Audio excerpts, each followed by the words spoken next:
Hi, this is Michael Buffer, and welcome to the BoxHard Podcast.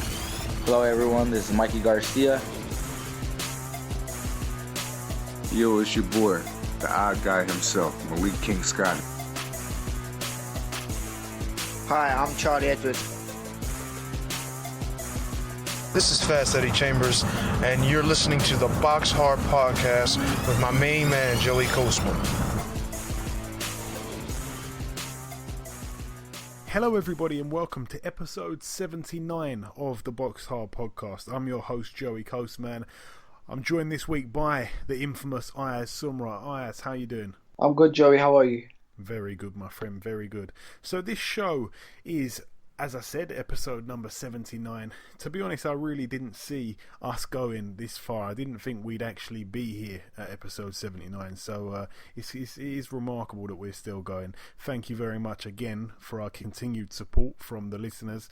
This show, of course, is, if you haven't listened before, part one, we're going to talk about the fights from last week. Part two, we're going to talk about the fights coming up this week. We will also have a little segment where we talk about the news, and I'm sure we're going to also be predicting a few fights this week, as there's a lot of different fights coming on in the UK, fights that are happening worldwide that we're going to get into. So we will get onto that, and we will predict a few outcomes. We're going to start with part one now. Part one, we're going to start with a card that happened last week. This one, we're going to start with a place called the MGM National Harbour in Oxon Hill, Maryland, USA. One fight really to mention on that bill, one proper fight, another fight on the undercard. We'll start with the main event. Dimitri Bivol successfully defended his interim WBA World Light Heavyweight title and moved to 10-0 with a TKO in round 4 over Samuel Clarkson. Samuel Clarkson 19-3, now 19-4. Clarkson was down twice in round 1 and once in round 4, I believe. Also on the bill, Hasim Rahman Jr., the son of Hasim Rahman Sr., of course. He made his debut. He picked up a TKO in round 1, so he starts his career with a bang. His opponent was also making his debut, so not too sure how good he was or anything, but good win there for Hasim Rahman Jr. Going over now to Spain in the Palacio de los Deportes in San Pedro, Andalusia. Andoni Gargo, we're going to give him a little mention, former opponent of Lee Selby in Lee Selby's last fight. He picked up a TKO, or a KO actually, in round 2 over Mark Cesaros, who had an unbeaten record of 4-0, so a decent little win there for Andoni Gargo, back to winning ways after being, beaten pretty convincingly by Lee Selby. Moving over now to the SSE Hydro in Glasgow, Scotland, United Kingdom. This bill was a bill that certainly got my eyes last week. Ayaz, firstly, we're going to talk about the undercard. I think we should start with the undercard. The televised bill seemed to last very long. There was, if I'm not mistaken, we're going to get round to it, but if I'm not mistaken, they showed, I think it was 1, 2, 3, 4, 5 fights on the televised bill on Sky Sports, and 4 of them went the distance. So it was one of those kind of fight cards what you were really looking forward to, but it kind of went a little bit too long. And I don't want to be overcritical because, you know, the guys that were fighting were in good fights. It was a decent little bill, but it did kind of have that feel to it, that card. We're going to start with the undercard. I think we should start with Lawrence Okoli, the only man on the televised feed that picked up a knockout. He scored another knockout in round 1. He had his opponent down 3 times, so his record now 2-0 with 2 first round knockouts. Lawrence Okoli is a man who, I was watching it, and to be honest, he is a little bit stiff. He's a little bit over eager to perform. But we should remember that he is also, I think he's only had about 30 maybe 31 fights in his whole career. That's amateur and pro. So he's very, very inexperienced. And to get into the Olympics last year and to kickstart his pro career in the way he has, I think people need to bear that in mind, including myself. It's not time to just jump the gun with him. He's only a 2-fight novice as a pro, and he's only a 20-something fight novice as an amateur. So we do need to bear that in mind. We do need to definitely, bide our time with him. We need to be patient with him, but he definitely is a talent. To be completely honest, even though he had his opponent down 3 times, and his opponent had a record of 22-29, by the way, so a decent record there for just a second fight. Even though he was down 3 times, he seemed to... It was kind of waved off a little bit too quick. I know that might sound a bit mad, but he was getting quite into it, I think, the opponent of Okolie. And he landed with a couple of good shots that really hit Okolie flush. I mean, they didn't seem to bother him, but that was a bit question marky, So, good win nonetheless for Lawrence Okolie, but, we do want to see him in there. It's funny because we want to see him in there with these high level fights already. We're already talking about Isaac Chamberlain's and how, and whatever else, but we really have to pace this guy, and he's very inexperienced, so of course we've got to be patient, but we are excited for his future. Josh Kelly now I'm going to talk about. He was in there against Jay Byrne, who had a record of 4-1, so a good start there to Josh Kelly's pro career, a debut obviously. It was scheduled for 6 rounds, which is always good. It's good to see prospects or debutants and former Olympians going in there with the 6 rounds rather than a 4-rounder or anything like that. Josh Kelly won every round. He you would have never watched it and thought that this was his debut. He was supremely confident. His hands were down. He was relying on reflexes. He was very fast. He looked powerful. He looked the part. He is... from what I saw there, he looked like a star in the making. He really, really did. I don't follow the amateur game too much, so I can't really tell you too much about how decorated his amateur career is, but I will say that he did well in the Olympics last year. And, it was refreshing to see a debut like that, because you do not see that much. Obviously, he's being guided by Adam Booth in the training terms, but he was really impressive. And I've got to say, some people may disagree. He looked a lot like David Haye, like a young David Haye, in the way that he was relying on his reflexes, the way he was throwing shots. His footwork was really good. He honestly resembled a lot of the style that David Haye used to have when he was in his cruiserweight days, maybe a couple fights at heavyweight. He did look a lot like David Haye, so that was really good, because David Haye's style of fighting was really exciting. So it was great to see that in Josh Kelly. Good win for him. He's now 1-0. Moving up the bill, Joe Ham picked up a points win over Scott McCormack, 5-2 with 1 draw, now 5-3 with 1 draw. And Joe Ham also picked up the vacant Celtic Super Bantamweight title. Also on the bill, Charlie Flynn was in there against Ryan Collins. Ryan Collins 13-2, Charlie Flynn 8-0 undefeated. An accidental head clash left Flynn with diagonal cut above the left eyebrow, which required 25 stitches, and it went down as a technical draw after 3 rounds. It had to be stopped because the cut was so bad. So that's a bit of a halt, a bit of a spanner in the works there for Charlie Flynn, but nonetheless he gets out again, I suppose. Charlie Edwards was on the bill as well. He fought Ian Butcher. This one was for the vacant British super flyweight title. Charlie Edwards won every single round very clearly.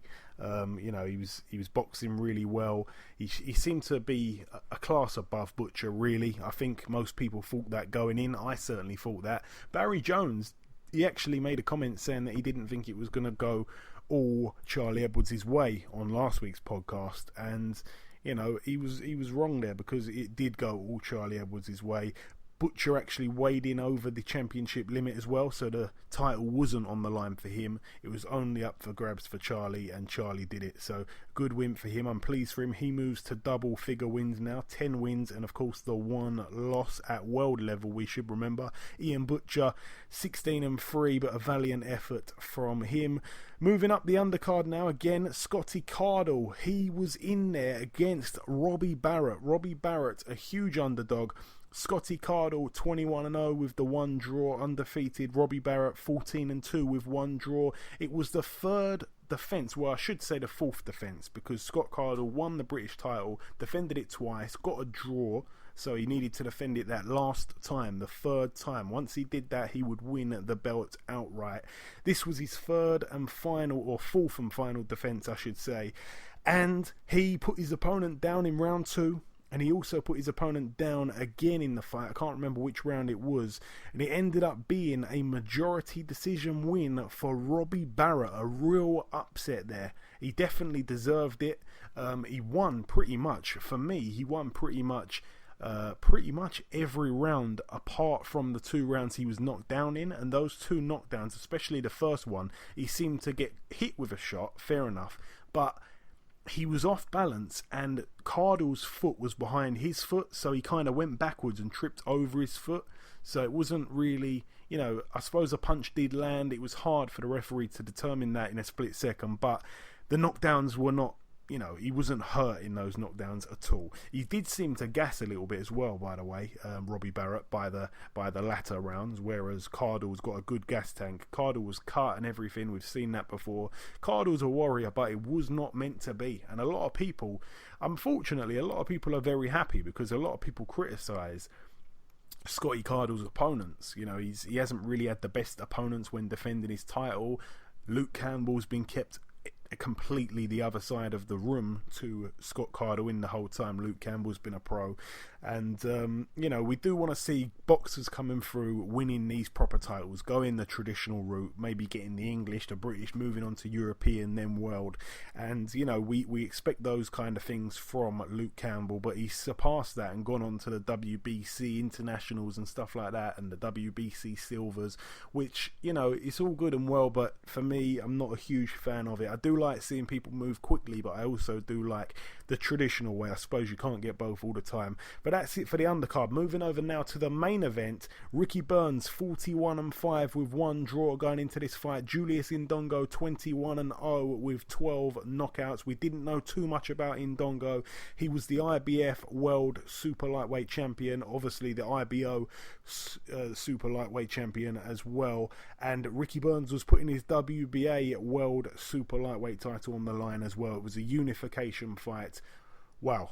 Firstly, Ayaz, I want to come to you on this fight. We didn't know too much about Indongo. As I just said there, we knew that Ricky Burns, well, in my opinion, and I said it on last week's show, I said if Indongo or any other top contender, a legitimate top guy at 140, if they were legitimate, they would beat Ricky Burns. I think Ricky Burns is over the hill. He's a lovely, lovely guy. I don't think I said that on last week's show. I really, truly want him to do the best. But I did say if Indongo is the real deal, he's going to win this fight.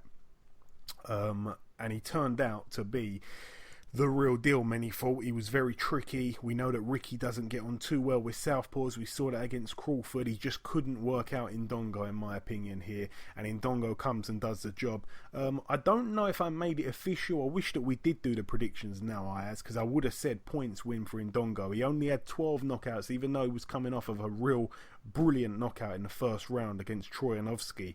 He's not really a banger on paper, and Ricky Burns had never been stopped either, and he still hasn't been stopped. So I would have gone with points, and you probably would have gone with Ricky Burns. But yeah, we didn't predict we didn't do the prediction league. You wasn't on last week's show. But yeah, what did you think of the fight in total as Ricky Burns against Julius Indongo? I think Indongo performed very, very well. Ricky did okay here, but the thing is, Indongo was class on the night. He's thrown his jab. Obviously, Ricky couldn't really land much. That's why Indongo was like on top of him all the time. That's how Indongo won the fight. Yeah, I think Indongo, I think there might have been a chance that he was going to tire down the stretch in Ndongo. We don't know too much about his engine, his gas tank, anything like that. We do know that Ricky is fit as a fiddle. We know that he does not gas at all. He's completely full of energy. And unfortunately for him, he was trying his best, but he just... Ndongo just didn't run out of steam, and we expected him to, but it didn't quite happen. So a brilliant win there for Ndongo, and he goes back to Namibia with the IBF, the IBO, and the WBA World Super Lightweight titles. So he really announced himself on the big scene there, and now he's, him and Terence Crawford really the two main men in the division in terms of titles. So a great win for him. Personally, I think, Ayaz, and I'm going to say this now, I think that, remember, we were hearing a lot about the Ricky Burns and Anthony Crolla fight. I wouldn't be surprised now if Anthony Crolla moved up to 140 and took on Ndongo, and we see him back over here. He's cheap, and we know that he would come over here for some more money, so I believe we probably won't be the last of him on British soil, in my honest opinion. But that's it for Scotland. Moving over now to a bill that happened over in the Mohegan Sun Casino. I'm probably saying that wrong. That one was in Connecticut, USA. Sullivan Barrera moved to 19 wins inside 20 professional fights with a TKO in round 5. It was only scheduled for 10. His opponent, Paul Parker, was knocked out. So Paul Parker's record now 8-2. As I said, Sullivan Barrera 19-1. Also on that bill, heavyweight prospect Cassius Chaney moved to double figures. His record now 10-0, a perfect record there with a unanimous win over 6 rounds against Juan Good, who now has a record of 8-5. So a good win there for Cassius Chaney. And that's really it for the reviewing. There wasn't too much action on last week. Just before we end part 1, as always, it's the same every week. There's one last thing to do before we end part 1, and that, of course, is to welcome guest number 1. Ladies and gentlemen, please welcome the former 2-time Cruiserweight World Champion, Steve USS Cunningham. Steve, welcome to the show. Hey, man, what's up? Hey, it's my pleasure. It's my pleasure to have you on. Now, Steve, you fought last month against Felipe Romero in a 6-rounder at Cruiserweight, obviously. You won every round of the fight on all judges' scorecards, got the unanimous decision win. How did it feel in there, Steve? We won, it felt good, man. I've been out since my fight with Glavatsky last April, so it was about 11 months. So we just wanted to get in there, get some rounds in. The fight was scheduled for, I think, 8, but it got, due to television, they got 2 rounds got taken off, so they turned to a 6-rounder. I didn't mind. I just wanted to get in there and knock the rust off and move on to the next. And obviously you were at heavyweight for 3 years from 2012 to 2015. Now you're back at Cruiserweight. That was a little bit surprising to me. What was the reason of to move down, Steve? Well, you guys have been following my my career, my heavyweight part of the career, and you see the decisions that I wasn't getting. The Adamic fight, my rematch with Adamic, I clearly beat him. The judges didn't give me that fight. The Tyson Fury fight, went down the way it went. I was winning and he was allowed to, do what he did. He did what he had to do. You're going to do what you're going to do unless they stop you. And so, his size, he was able to, overwhelm me with his size. And that happened. Then you have the Glasgow fight, on HBO. And that was the one that kind of really start making us look at, these guys don't consider us a heavyweight, the business or whoever, the powers that be, because they're not giving us anything. Even these fights that I win, the Glasgow fight was a hands-down win. Adamic was a hands-down win. Fury, you can argue, the Fury fight was what it was. Fury did what he had to do to win. Hats off to him. He won. He beat me.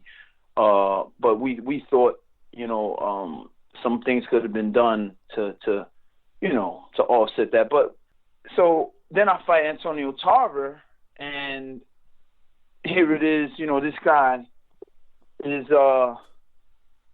he just looks like crap.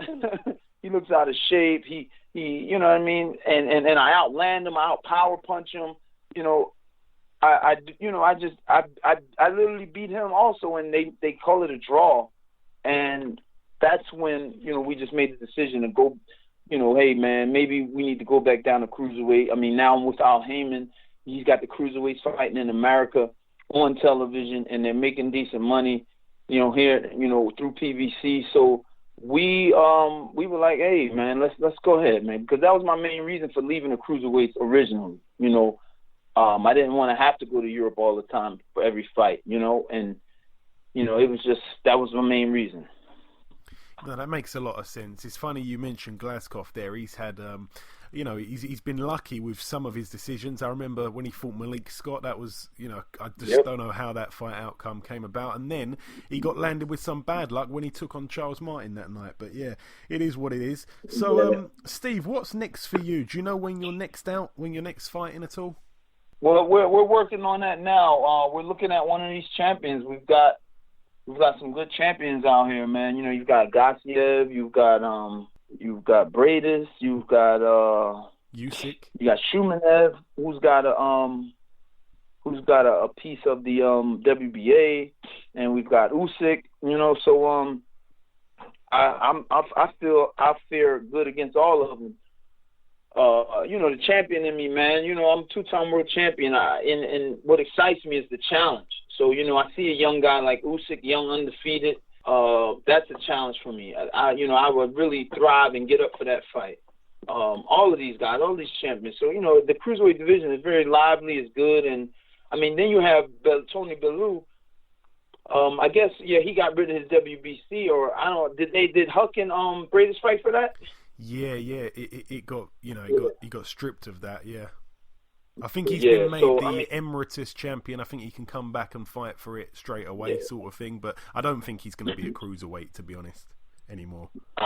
He did a great job beating David Haye, and he made a lot of money, man. You're not going to make that kind of money in a cruiserweight division right now. So it wouldn't be a financially smart move for him to come back to cruiserweight. So, but the cruiserweight division is live, man. It's beautiful, And my thing is, I believe I can be 3-time world champion. I want to prove it to myself.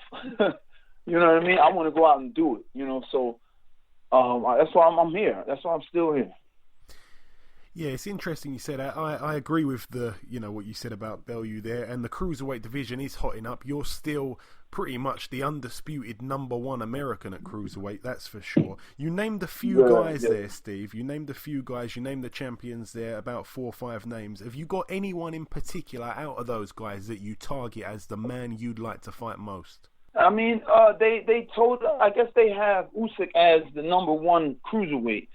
From what I've been hearing, I haven't looked at BoxRec or none of the rankings, but the way HBO talked about him a couple weeks ago, it's like, hey, Usyk is this, he's that, he's this, he's that, and you see he's pretty damn good. So, he's top of the list. Bebu's top of the list.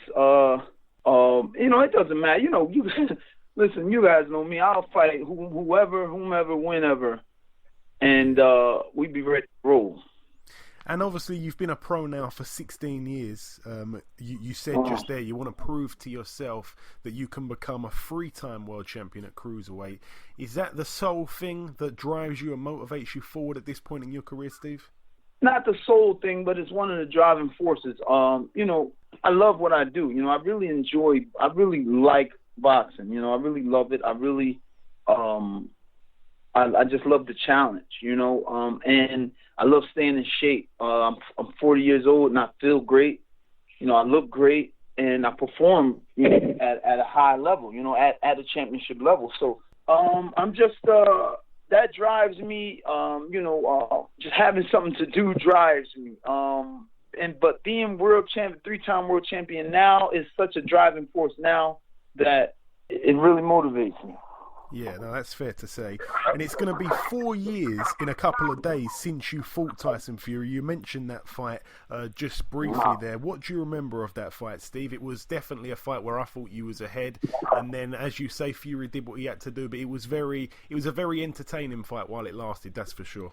Yeah, I remember. It's just a lot of things going on, at that time, at the time of a fight, there's a lot of emotion, going on. I guess for me, I can speak for myself only, but a lot of other fighters do attest to this too. There's a lot of emotion, and I just didn't feel, and that was coming off of the atomic robbery, so going into that Tyson Fury fight, I felt that I had to fight more. I felt that I had to go in there and bang, with this guy to show the people that I'm a heavyweight,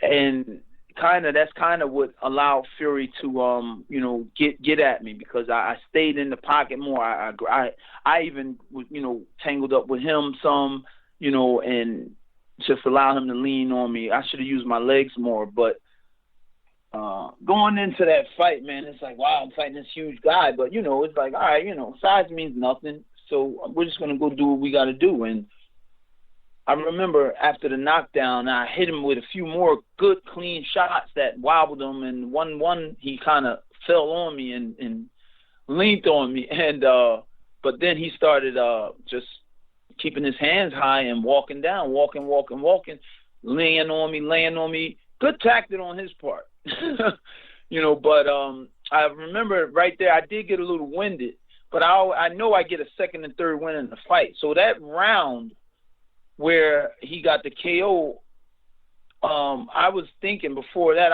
like, all right, this is my round. I'm going to take this round off to an extent, but I know I'm going to have my second, third win coming up, because that was 7th round coming. So I knew I was going to be okay, but, he did what he had to do, and, pinned me there and got me out of there. So that was it was a big disappointment for me, though, because I felt I needed that. I needed that win big time, just to kind of solidify me as a heavyweight.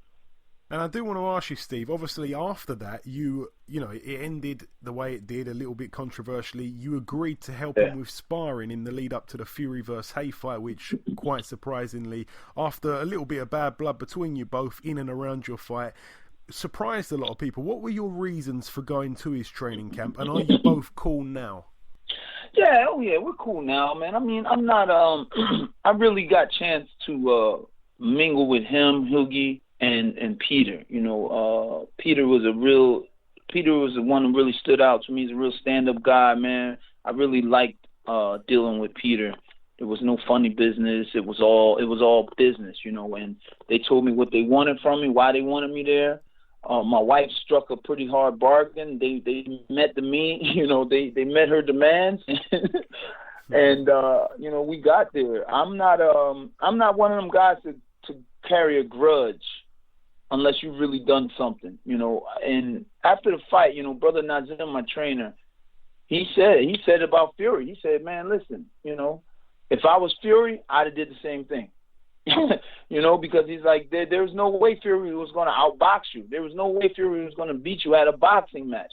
But at a who's the bigger guy match, Fury wins hands down. So my fault in that fight was I allowed him to be the bigger guy, without staying mobile all the time. But so once we got to the camp, I didn't know what to expect. I'm thinking, hey, maybe they're trying to get me in the camp to knock me out and then, post it on YouTube.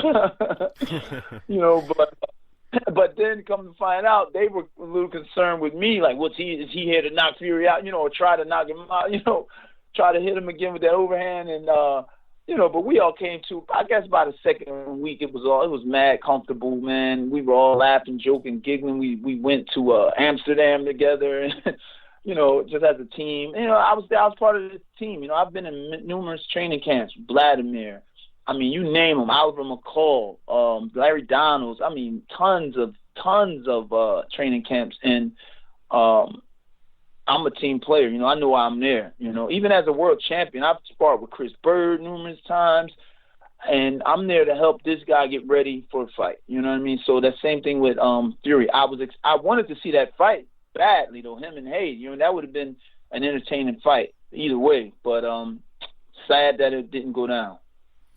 Yeah, it's interesting to hear you talk about the camp life there and all the names that you've sparred. I do want to ask you about that next. As you say, you mentioned a few guys there. You've sparred some top fighters over the years. Have you got any crazy names? I know you've thrown out a few there, but have you got any just strange ones that was quite unbelievable that actually came to fruition?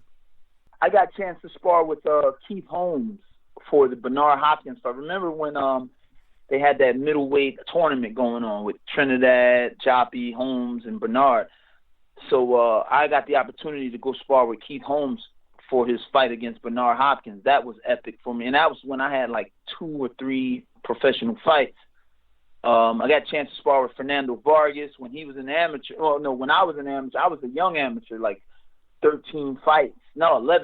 And he was about, I think, 8-0 as a professional. Of course, he tore me up. I learned a lot out of that sparring. Got a chance to spar with Oliver McCall. That was awesome. He's very strong. Oh man, Larry Donalds. I mean, I think Oliver McCall's got one of the best chins ever in my opinion. Yeah, man, he's just a strong, hardcore guy. He keeps coming forward. Chance to spar with Chris Johnson, man, Cedric Boswell. I mean, goodness, man, you name it. I've sparred with these guys. Vladimir. That Vladimir sparring is the reason I went heavyweight. You know, I felt that, I did pretty damn good in there with the best heavyweight in the world. So I was like, man, let me go ahead and, tip my hat into this heavyweight pot and see what we can do, But, yeah, man, I've been all over the place sparring with guys. I mean, really, that's how I used to make money, because I was signed with Don King for 8 years. So, when you're signed with Don King, you're fighting twice a year, once a year. I fought once a year, and it wasn't a lot of money. So I would go to training camps. I've been at least 4 training camps with Chris Bird. Me and him are like brothers now. Just sparring with all kind of people, man. That's the way, you make money at what you're going to already be doing throughout the week training. And then you get this experience, so which helped me elevate my fighting ability. Every time I like to spar with guys that are better than me, Yeah, it's like an apprenticeship, basically, when you think about it. You're learning on the job. He's definitely something. Now, I want to ask you about 2 fights that have happened just recently in the Cruiserweight division. If you haven't seen the fights, Steve, you don't have to answer the question. But I wanted to ask you about the recent Usyk and Michael Hunter fight. Did you happen to see that one at all? Yes, I watched that. Mike Hunter did a very good job. He did a damn good job. He did better than a lot of people thought he would, especially with I think he had almost a year layoff. Yeah, that's right. Yeah. When you have a year layoff and you throw a guy in there with a champion, he's not going to be that comfortable. And you can see Mike wasn't 100% at the time, but what he was doing was effective, and it kind of he touched Usyk here and there when he won it and showed me a couple of things. So, but it was a good fight, good performance on Usyk's part. He turned it up, and overwhelmed Hunter. So, and literally almost got him out of there. So almost stopped him, but Hunter weathered the storm, and that was, hats off to him. Good job on both parts. Yeah, it was hard because we had Hunter on the show the week of that fight, so we wished him all the best. And I think he did brilliant in the first part of the fight, especially. And I think he announced himself on the world stage. Really, him and you, I think that'd be a brilliant fight, especially an all-American clash at cruiserweight there. Yeah, Mike's. I know Mike from the. I met Mike years ago at the. I think it was the David Haye camp. Yep, it was the David Haye camp. He was there sparring with Vladimir. And, we met each other. Pretty cool young guy, man, up and coming. He's got that fighter bloodline in him, kind of like my son does. So, yeah, man, it's true. I wouldn't want to fight he's a close, he's a friend, but, money speaks, money talks, and this is a business. And if that happens, that'd be, we had to do it. But, good stuff, man. Good matchups. The friends, when guys know each other, they make the better matchups in boxing. If you ever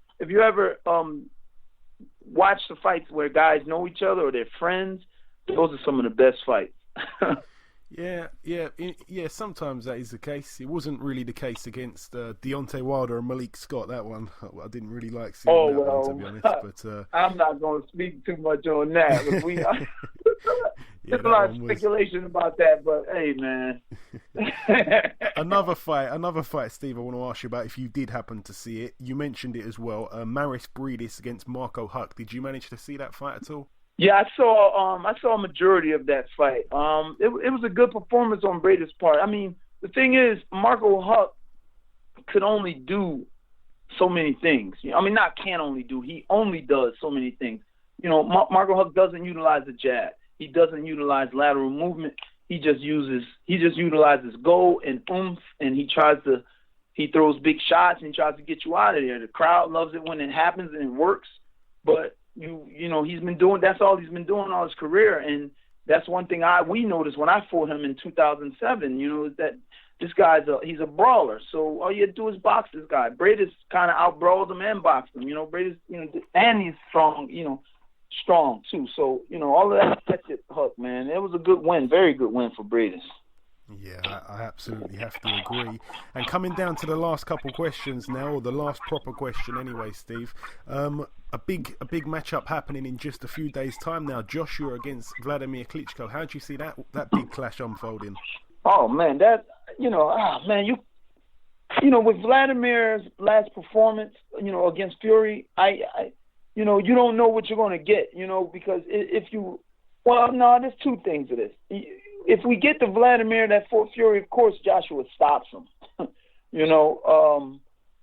Joshua's an exceptional athlete, very good, young, still hungry as a champion, strong, athletic. He's the full package, I believe, So, but fighting a guy like Vladimir, who has been the king for so long, you can't help but think, like, maybe this is going to bring the best out of him. Maybe Fury just got into his head, and as we know, Vladimir, you can get into Vladimir's head a bit, and with Emmanuel Stewart not really being there, pulling that monster out of Vladimir, as we've seen in a few fights that needs to be done, Vladimir just he stayed in that one stagnant lane until literally the 12th round is around when he turned it up, but it was too late.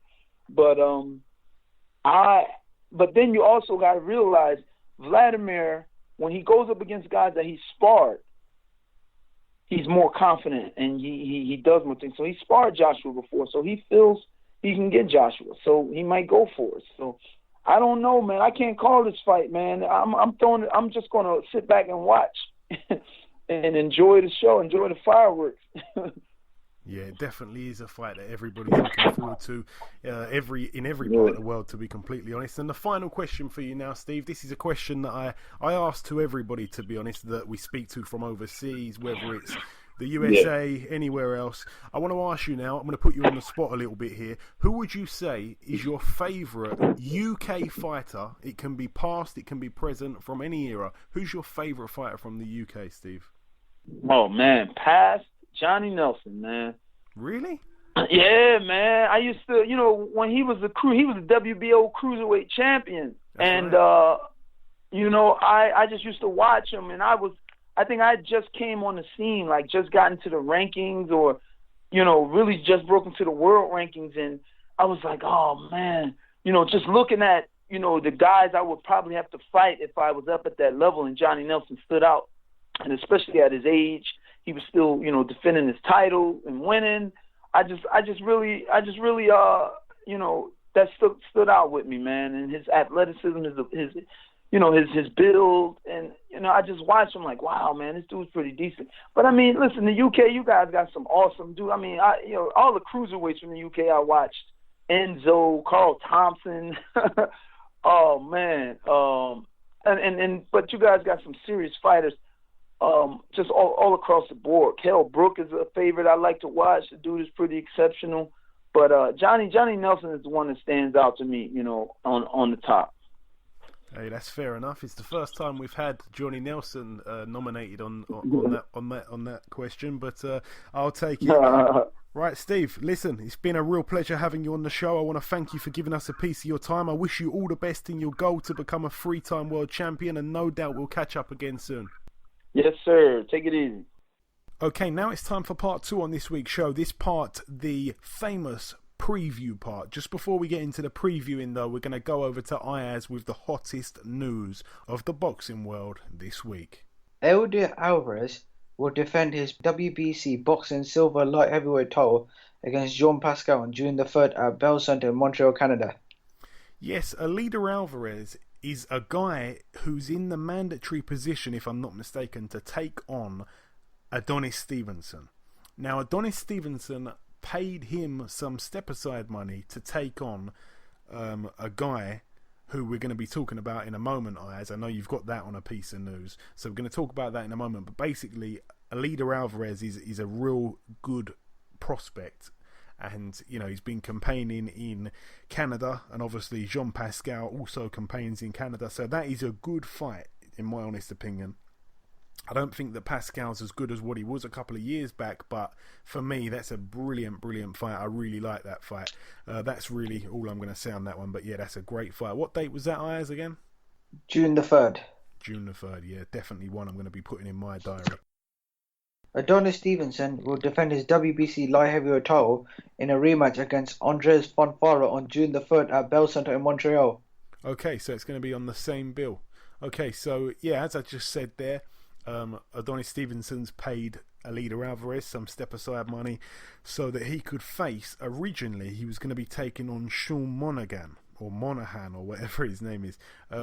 He was going to be taking on him. For whatever reason, that fight's now fallen through, so it's a rematch with Fonfara. Fonfara did well against Stevenson, but he lost, and I can't see really any other conclusion to the fight. Fonfara had a little bit of momentum, he had a couple of fights, and then he got flattened by Joe Smith Jr. and he actually got a decent win just recently over Chad Dawson, so that's probably the fight or the win that has set this clash up. But Chad Dawson was winning the fight against Fonfara. All he had to do was stay on his feet, and he got knocked out in the final few seconds of the last round. So it wasn't a good win or anything there from Fonfara. It just went to show really that he had, you know, the better engine of out of himself and an aging Chad Dawson. So yeah, decent win there nonetheless for Fonfara. But this fight against Adonis Stevenson really is not one I'm really excited about at all. I will watch it, of course, but I'm not overly excited for that one. But a decent night of boxing it's going to be there at the Bell Centre. Luis Ortiz has suffered a thumb injury and has withdrawn from Derek Rossi showdown on the Berto Porter undercard. Yes, right. He was going to be on the Porter and Berto undercard, but you know, that was obviously scheduled for this Saturday. But he's pulled out of that fight with Derek Rossi. To be honest, I don't think Derek Rossi really had a chance anyway. Hopefully that fight doesn't get rescheduled. Hopefully we see Luis Ortiz in something bigger, but we do want to see him more active. So I was excited on that point. But unfortunately, he's picked up an injury and it's not going to be happening. But we will be looking out for what's next with that big man, because he's a good big man. Anthony Joshua vs Vladimir Klitschko will be televised live in the United States by Showtime, while HBO will broadcast the fight on delay. Yeah, it's pretty rare to see both broadcasters there, both showing the same fight, if I'm not mistaken. So just goes to show how big this fight is, even in the USA. You know, even in the USA, two fighters from completely different parts of the world, obviously Ukraine and United Kingdom, European countries, to both make a fight in the heavyweight division that's that big, that both the biggest broadcasters for boxing in the US both want a piece of it. So it's great to see that happen, to be completely honest. It's great for the sport of boxing. Yep, and that's it for the news. Okay, thank you, Ayaz. Moving over now to the famous preview part. We're going to start over in Australia at the Melbourne Pavilion. One fight to mention over there, former world champion Sam Solomon. He's in his 59th professional fight. He takes on Balas Horvath, who has a record of 29-21.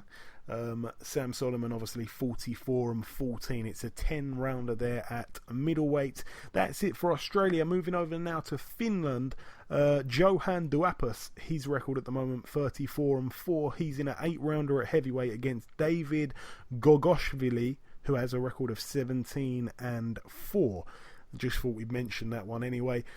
Big fight over in Germany, actually. This one's a good one. I'm really looking forward to this. Robin Krasnicki, his record 46-4 in his 51st professional fight against Arthur Abraham, who's also having his 51st fight as well. Arthur Abraham's record 45-5. It's a 12-rounder at super middleweight. I actually really like that fight. If I'm going to pick that fight, I'm going to go with Arthur Abraham. I think Krasnicki, when he's really stepped it up, I think he's come up short. I won't forget the beating he got given by Nathan Cleverly that night in the UK. And to be honest, I think that Arthur Abraham, despite that one bad performance against Gilberto Ramirez, who's probably the best at 168, he hasn't really had any off nights since then. He's obviously past his best, but he still manages to scrape out some good wins when he needs to. So I think Arthur Abraham in that one, but a great fight there for Germany. Moving over now to Poland. One fight to mention on this bill. Former world heavyweight challenger Michael Grant, 48-6. He hasn't fought since 2014 in October, so it's been like 2.5 years. He hasn't won since 2011 when he knocked out Franz Bofa in the final round, who was really old as well. So, he shouldn't be nowhere near a ring, to be honest. But he's taken on Krzysztof Zimnoch, who has a record of 21-1 with one draw. He's an 8-rounder at heavyweight, and unfortunately, Michael Grant is going to probably pick up another loss, but I don't even know why he's in this fight at all. That one's over in Poland at the Arena Hall. That's it for Poland. Moving over now to Sweden. One fight to mention over here. Heavyweight contender Otto Wallin, 17-0. He fights for the vacant WBA Continental Heavyweight title against Gianluca Mandras, who has a record of 12-4. Otto Wallin, a decent looking fighter. He's another prospect from Sweden. But we do need to see him stepping it up pretty soon. That's it for Sweden. Moving over now to the UK. There's two bills to mention this week over here. We're going to start with the one happening in the Leicester Arena, Leicester, United Kingdom. Top of the bill, Tyrone Nurse, 34-2 with one draw. He takes on Joe Hughes, 15-2. This one, of course, is for Tyrone Nurse's British super lightweight title. He's in the same situation that Scott Cardle was in last week. This is his third defence. So if he wins this fight, he gets to keep the belt outright. Tyrone Nurse is a man, for me, who's really talented, very, very hard to beat, but he's hung around the domestic scene for a little bit too long for my liking, so I want to see him win this fight. He's now with Frank Warren. It's his first fight with Frank Warren. This is his chance to win, the British outright on a big stage with BT Sports involved as well. And hopefully after this fight we see him pushed on to European level as soon as possible. Also on this bill, Zolani Tete, 24-3. He takes on Arthur Villanueva, who has a record of 30-1. That fight was supposed to happen on last week's bill, but it was moved from that Manchester show to this week because that show was a little bit too overcrowded. Hopefully that fight happens though. That's a 12-rounder at bantamweight. Last week's guest, Tommy Langford, his record 18-0. He takes on Avtandil Kurtzidze, 32-2 with two draws. That is going to be fight of the night. That one's for the interim WBO world middleweight title, so I'm really, really looking forward to that one. Another great fight on this bill, actually, a little bit of a trade fight. Jermaine Smile, 14-4 with two draws. He takes on prospect Darryl Williams, 14-0. Darryl Williams is a good fighter. I've seen him fight a couple of times now. It's a 10-rounder, that one, at super middleweight. It's also for the English super middleweight title, so a good strap on the line there for Darryl Williams. Hopefully he does the business. He's the man on the up. Also, heavyweight Oleksandr Usykov's on this bill as well. His opponent yet to be announced. His record 33-1 at the moment. Also on this bill, Anthony Yard, his record 9-0. His opponent yet to be announced. He's always very, very exciting. His fights don't usually go too long. It's an 8-rounder at light heavyweight, that one. Tom Stalker, his record 11-2 with 3 draws. Hasn't really caught light as a pro, unfortunately, but he's in a 6-rounder at lightweight against Chris Adaway. Chris Adaway 6-26 with 4 draws. A bit of a strange one there. But all the best to Tom Stalker. And also the final fight to mention on that bill, Daniel Dubois. He gets out again, hopefully a little bit longer than his last fight that only went 1 round. He's in a 4-rounder at heavyweight against Blaise Menduo, who has a record of 3-1. Daniel Dubois, of course, with a perfect debut the other week, moved to 1-0. That's it for that one. Moving over now to the other British bill. This one happening in the Echo Arena. Top of the bill, Martin Murray, 34-4. He takes on Gabriel Rosado. Martin Murray's also got a draw, I forgot to mention there. Gabriel Rosado, 23-10. This one's a 12-rounder at middleweight. Ayaz, what do you think about this fight? What's your thoughts on the Martin Murray and Gabriel Rosado fight, if you've got any? Oh, this is going to be a war. I tell you that. This is actually going to be a really war. Both tough fighters. Both been in with Golovkin. Both been knocked out by Golovkin. Both have failed to win a world title. This is going to be a grueling tear-up. And to be honest, I'm sitting in the middle, like who's going to win this fight. So 1 minute I'm choosing Rosado, 1 minute I'm choosing Murray, 1 minute I'm choosing Rosado, 1 minute I'm choosing Murray. In my opinion, obviously, because it's in the UK, I'm going to go with Martin Murray points win. Yeah, I can't see any of the guys being knocked out, despite, as you mentioned, Gennady Golovkin going through both of them like a hot knife through butter. Though not so much in Martin Murray's case. He did take him about 11 rounds, which was quite impressive now. It's one of those fights. It's not a brilliant fight, but it should be a war. But they're both a little bit negative, so I'm not overly looking forward to this one. So you've gone Martin Murray on points, Ayaz. We're going to try our best to do as many predictions this week as we can. I'm going to agree with you on that one though. So I'm not going to go against you there. There's nothing really to pick on the other bill. So we'll move down the undercard. Rocky Fielding takes on John Ryder. John Ryder was on our show last week as well. John Ryder 24-3. This one's for the vacant British super middleweight title. Rocky Fielding 23-1. Obviously a 12-rounder. As I said, John Ryder's moving up in weight, or he's moved up in weight. He's had the one fight there. It was against Adam Etches, who was also moving up in weight. He looked $1 million. He did a job on Adam Etches in truth. But Rocky Fielding's a man who's a natural 168. He can bang at that weight. He's good at that weight. He's only had the one off night where he lost to Callum Smith. And apart from that, he's looked pretty solid. So it's a tough test for John Ryder. But he does like tough tests. And I think he needs big fights to get up for. So it's an intriguing one. Ayaz, if you've got any thoughts on that fight, you can, of course, tell us them. But have you got a pick for that fight at all? John Ryder and Rocky Fielding? I'm going to go with a Rocky Fielding points win. Yeah, it's a tough ask for John Ryder. He always puts himself in these fights, as I say. But, being a friend of the show, we want him to win. We wish him all the very best. But, if I had to pick it, it's so hard to say. I think Rocky Fielding probably may even get him out of there. I really hope I'm wrong. I truly do. We don't like to be biased, but I'm being biased. I want Rocky Fielding to lose. I want John Ryder to be the victor, but it is a tough ask.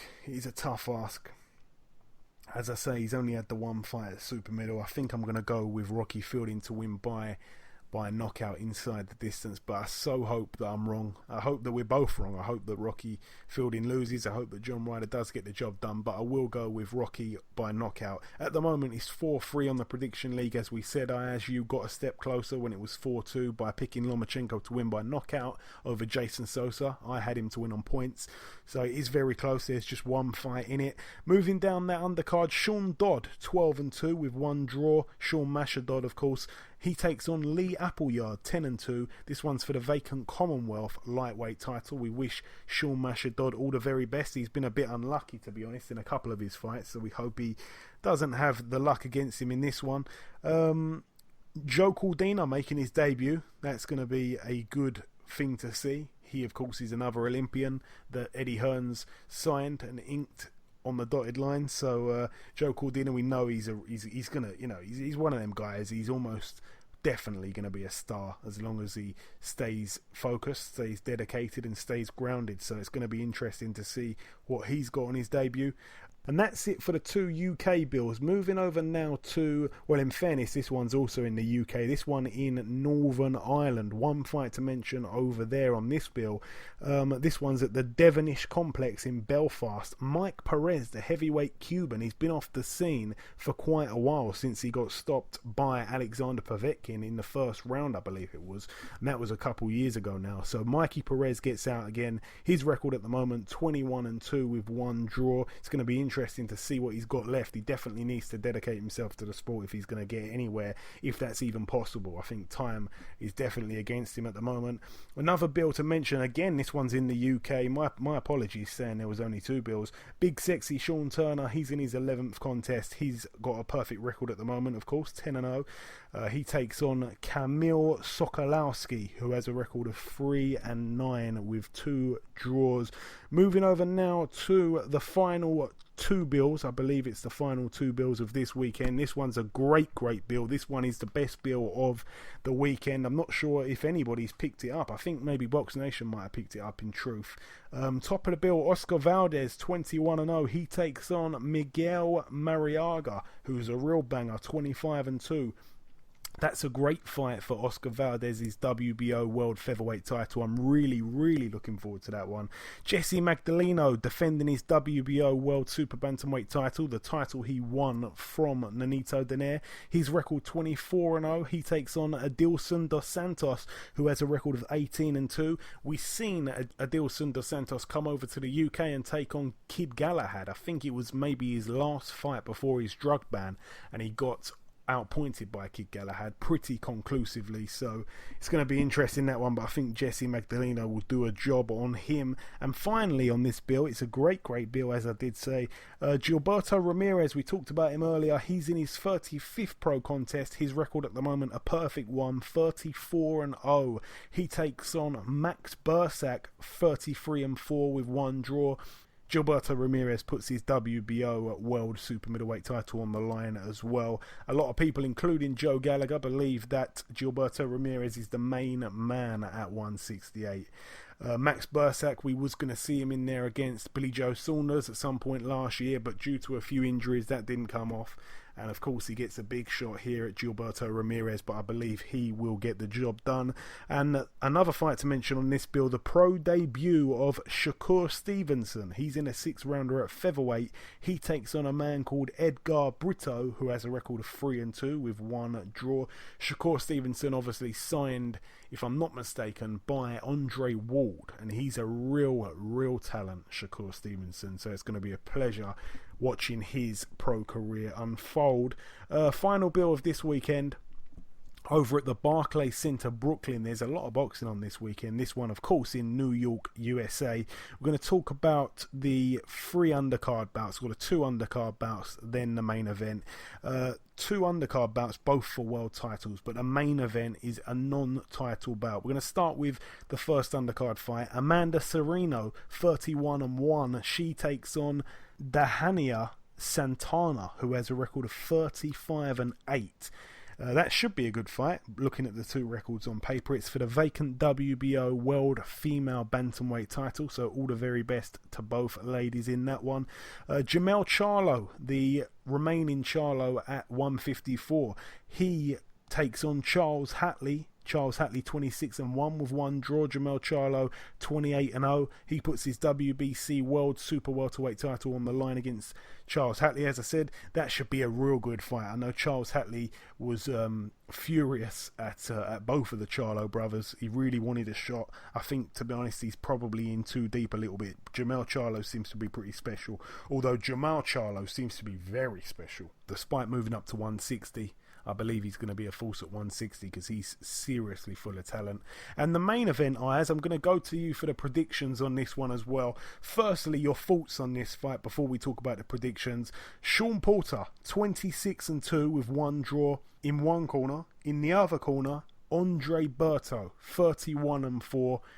0 draws. It's a 12-rounder at welterweight. As I said, this fight doesn't need a belt. It's a good fight for the welterweight division, especially over in the USA, especially, you know, that fringe world level, I suppose. What's your thoughts on this fight before we talk about the predictions, Ayaz? Good fight, this one, Porter and Berto. It's a very good fight. I can tell you that for a fact.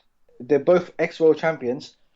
We haven't seen Porter for a very long time. The last time we saw him fight was when he fought Keith Thurman, and he lost to Keith Thurman. But with a win wise, I'm gonna go with Porter because I think he's very tough. He gave Kell Brook a fight. He gave Keith Thurman a tough fight. But I think Porter's gonna rough Berto up. Yeah, I absolutely agree with every word you said there. I think that, in my honest opinion, Berto is over the hill. You know, he didn't look great against Victor Ortiz, and that was a couple years back now, and he hasn't really looked good since then. Obviously, he never had a chance against Mayweather, but he, for me, hasn't really looked too good. But it's almost been a whole year since he's been out the ring. As I say, he's over the hill. I don't think many people can keep Porter off of them. I think Kell Brook did a great job of that, but I think Berto at this age, I don't think he's got it in him to do it. Obviously, Porter coming off the loss to Keith Thurman's not ideal. Remember, he got that win over Adrian Broner as well at the back end of, or mid 2015, just looking at it. Yeah, I think Porter wins this fight. I am going to go with Porter to win this fight by knockout. So you're going points, I'm going to go knockout. So we can be separated there for the prediction league once again, 4-3 at the moment. But no, it's a good fight. It's a good fight. I think that, you know, really and truly, Berto's not world level. I don't think he's world level. I think he loses to probably every guy in the top 15. I think he's just an old dog, really, with a name, you know, unfortunately. And I don't want to be too harsh, you know, he's supposed to be the nicest guy. But Sean Porter, I think he's a little bit too fresh, a little bit too big and strong at this point in Berto's career. So for me, it should be a win, a relatively easy win for Porter. If he loses a few rounds in this, I'll be quite surprised. But that's it for that one. That's it for this weekend's fights. There's one fight to mention on Tuesday of next week, but the show, again, we do the show every Thursday, so by the time Thursday comes around next week, the fight would have already happened. So we're going to talk about the fight just before we let you go. It's, of course, happening next week, so it's on Tuesday the 25th of April. One fight to mention over in the Fitzgerald Casino and Hotel in Mississippi, USA. Really, there's a couple fights on the bill. Mario Barrios, 18-0, good prospect in the super lightweight division. He's in a 10-rounder against Nelson Lara, who has a record of 17-7 with 4 draws. That should be decent there. And also Brandon Figueroa, 11-0. His opponent yet to be announced. That one's at super bantamweight. So just 2 fights there for 2 prospects. We thought we'd throw it in there. It's happening next Tuesday. We'll talk about those results, of course, next Thursday on next week's show. But that's it for the reviewing. That's it for the previewing. We've done the news. The last thing to do before we wrap up the show, of course, is to welcome our second guest. Ladies and gentlemen, please welcome the current British light heavyweight champion, Mr. Frank Buglioni. Frank, welcome to the show. Thanks for having us, Joey. Thank you very much. It's always a pleasure speaking to you, my man. Now, first things first, happy birthday for yesterday. Did you do anything nice, Frank? Thank you. I've got 2 training sessions in and a bit of work with my physio, so it was a good day. It was a successful day. Am I the first person in the out of all the interviewers to wish you happy birthday? Yeah, but well, you're the second. Brooke Stratfield, okay, a good friend of mine. Been working at KO London magazine, so she wished me happy birthday yesterday. All right. She's on the book. I'm the first man anyway, I'll take that one. Right, listen. That's it. We spoke last on this show just after you beat Hosea Burton. Obviously, we had a good chat actually at the Bellew and Hayway, and that was the last time I saw you. Yeah. You were nursing an eye injury at the time. You had a cut. Is that fully healed now, I take it? Yeah, that's completely better now, and start sparring this week. So I've done some light technical sparring. Had the all clear from the plastic surgeon. So yeah, I'm in good spirits, and I'm itching to get in there and throw some punches. Absolutely. So, as you say, you're fighting on the 3rd of June at the O2 against Ricky Summers in what will be your first defence of the British. What do you know about your opponent, Frank? Obviously, he also has an unbeaten record, just like Hosea Burton did. I know you're definitely ready to take another row, 2 on the bounce. Yeah, that's it. No, I mean, Ricky Summers, I've got a lot of respect for him. Anyone that comes to fight for that British title, they're going to give 100%. And they're probably going to perform to their best. I mean, I've had it with the likes of Andrew Robinson and Lee Markham, British domestic clashes, and they've performed really well. I'd say goes to much as say they've performed out of their skin. So yeah, I expect the best Ricky Summers to face me. I expect him to put every single bit of effort and knowledge into his training camp and be at 100% fitness and desire come June the 3rd. But that being said, I've got the experience on my side. I've been there, I've done it before, and I'm certainly willing to go there and do it again. And obviously, Frank, you fought at the O2 Arena just the once, and the fight was over in the first round when you knocked your opponent out in your first European title defence. So here you are in your first British title defence. It's one of the best venues for atmosphere, in my opinion. You looking forward to fighting there again, Frank? Yeah, I think it's a fantastic venue, probably one of the best in London, aside from maybe Wembley Stadium. I think the O2 is phenomenal. So, yeah, it's going to be a real honour to be there and be chief support. And one that I'm really looking forward to going to. And I saw that it looked like you did a little bit of acting the other day. Is that right, Frank? Yeah. Just had my debut for my first film part, and that was in Terry Stone's Once Upon a Time in London. So it's all about the rise of the gangsters in London back in the 40s with Billy Hill and Jack the Spot. So. Yeah, that should be a very interesting film. I mean, it was a great day on set and meeting all the cast and crew. And I appreciate what they put into it and how they go about their work. I think there's a lot to be said for these actors at the top of their game. They really know their stuff. Yeah, we definitely have to pay attention for when that comes out. Now, a man that you fought previously, Fedor Chudinov, today it's been announced that he's taking on George Groves. If I'm not mistaken, you've done quite a few rounds in sparring with George. That one's going to be happening on the Brook versus Spence undercard. What are your thoughts on that one, Frank? I know that you should be able to give a decent account of this fight. Yeah, I think it's a real 50-50. I'm not sure. I don't think I got my tactics right when I fought Chudinov. I think I should have probably stuck it on him a little bit more. I know I had the hurting of it. He throws a lot of shots. He throws good combinations. He's obviously very tough, very resilient, and he's got a good boxing brain. So I think it's going to be a very good fight between him and Groves. But one that I certainly think Groves can edge it if he gets his tactics right. I think he's got to set a good pace. Set traps, be very sharp with that jab, not let Chudinov get into a rhythm. And if he hurts him, jump on him and make sure that he really, really hurts him. That being said, I'm hoping to do a few rounds of Groves in the lead up to both our fights. So I'll have an in-depth chat with him and try and give him some more advice. Yeah, absolutely. Hopefully he does get the job done, but definitely a good fight. Now, next weekend, we're closing in on the Joshua vs. Klitschko fight. Obviously, a huge, huge fight. Doesn't matter where you are in the world, you know it's happening. What are your thoughts on that one, Frank? Last time I'm going to probably speak to you before the fight, so just wanted to get your views on that one, really. We've been asking everybody lately. Yeah, no, again, I think it's a very competitive fight. I think Tyson Fury got into Klitschko's head, whereas I don't think Anthony Joshua has got into his head as much. I think I'm leaning towards Anthony Joshua. I mean, he's got devastating power, and Klitschko can certainly be hurt, even though he hasn't been hurt in recent times. I think age might catch up with him and play a big part in that fight. So yeah, I'm gonna lean towards either a mid to late stoppage with Anthony Joshua or Joshua on points. I don't think it's going to be a foregone conclusion, that's for sure.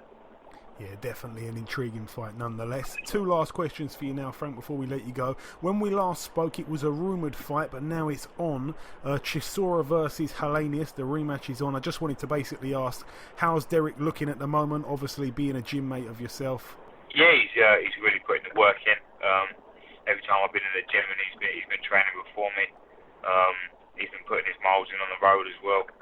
He gets up and he does it really early in the morning. He likes the discipline of that. And he's firing on all cylinders. I think he's really got the spark back. He's been doing some great work with Don Charles, and by all accounts, he's looked good in sparring. And I think it's a fight that he knows he can win. He's done it before, so he's got a lot of confidence going into this fight. And I think he'll go and do a good job on Helenius. He'll take the victory. Yeah, we certainly hope so. As most people know, he deserved it the first time, in all honesty. Yeah. And finally, Frank, I'm going to ask you this question because realistically, when you look at your record on paper, you are quite a banger.